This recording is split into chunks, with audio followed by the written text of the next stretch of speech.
Hello and welcome to another edition of A. Vogel's Menopause Mondays, and today I'm going to talk about pregnancy in the menopause and also about empty nest syndrome, and very often these two things come together.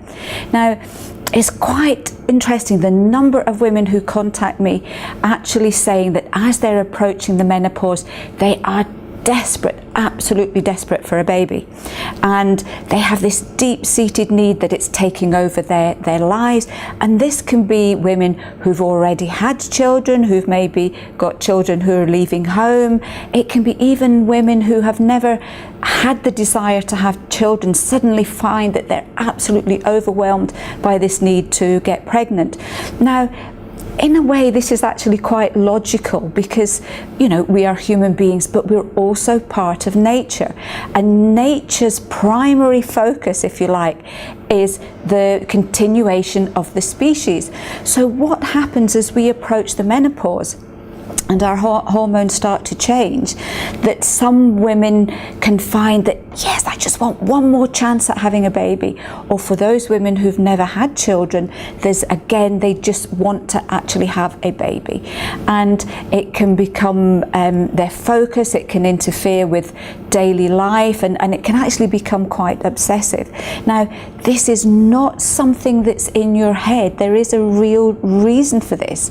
And this is caused just by the way your own hormones have been primed, if you like, as you start to approach the menopause. Now, if you are in this situation where you are seriously thinking about having another baby, there's a couple of really important issues. One is, as you start the approach to the menopause, especially if your periods start to miss, there is the possibility that you will no longer be able to conceive. And that is obviously a big issue. Also, we have to realize that the older that you get, then there are more risks both for the mother and the baby during pregnancy. So this is the point here where if you are serious about it, that you go and you discuss this with your doctor. You find out, you can usually do blood tests to see whether it's still possible to get pregnant, and also to check your general health just to see that you are able to withstand all the trials and rigors of pregnancy. Now, talking about pregnancy itself, there's also a large group of women who do not want to get pregnant as they approach the menopause, and they're always worried about, you know, how long after my periods have stopped is it safe while I don't get pregnant. In normal circumstances, we say 2 years. Once the 2 years is up and you've not had any periods at all in that time, then you are considered to be safe from pregnancy. Now, some sources will say 1 year, but in our experience, we get an awful lot of women who've gone for a year and 3 or 4 months without a period, and then they suddenly come back, or they actually start up again. And very often this is just due to a sort of last fling of your hormones. But if that happens, then you have literally got to start counting again. So we always say to people, if you don't want to get pregnant at this particular point, then it's advisable to keep using some form of contraception until the 2 years is actually up. Now, this particular point where some women are desperate to have babies can also coincide with those who have grown-up children, they're leaving home. And this is called empty nest syndrome. And unfortunately, this point can hit right during the menopause. So there you are, you're already feeling fatigued or maybe low or down, and suddenly your children have decided to leave home. They might be going on to further education, they might be starting a new life with someone else, or they may actually be going for a job or maybe going further afield. And it can be a really, really depressing time. You can feel that you've lost your identity, you don't know who you are anymore. What can you focus on? What can you do now? Sometimes, you know, women feel that there's nothing left for them, that they've done their bit and that's it.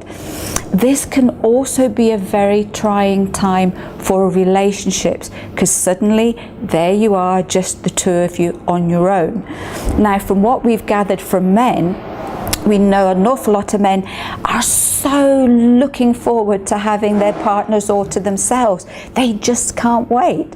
And unfortunately, their poor partner is sitting there feeling miserable and unhappy and worthless and useless. So this is a point where you possibly really need to sit down, talk together, talk about your relationship and about the future and about what both of you actually want to do as time goes by.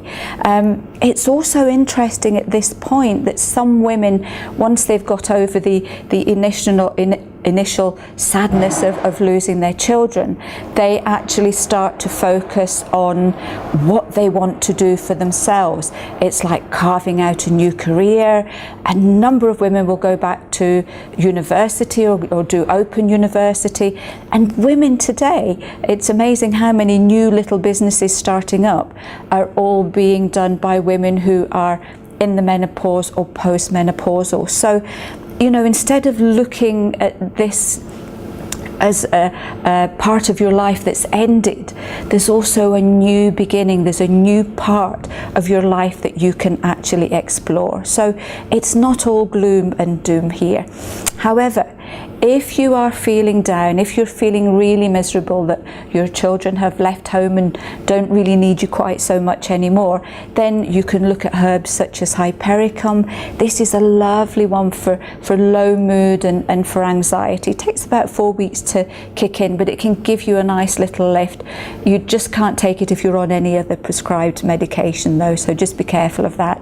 The other thing is something called female essence. Now this is one of the flower essences, and I love the flower essences because they work on the emotional issues that are behind the symptoms that you get. And female essences, just for being a woman, you don't need any excuse for this at all. If you're feeling low, if you're feeling down, if you feel you've lost your confidence, you don't know who you are anymore, or you're just finding it a little bit of a struggle, then you can use the flower essences like the female essence. And this is a lovely one because you can carry it in your bag with you, and anytime you're feeling particularly low, you can just put a few drops straight onto your tongue. So, you know, there is good news with this particular situation, and I would be really interested for those of you who children have already left home. Have you done anything really spectacular since then? It would be nice for all of us to share in that. So I look forward to seeing you next week for another edition of A. Vogel's Menopause Mondays.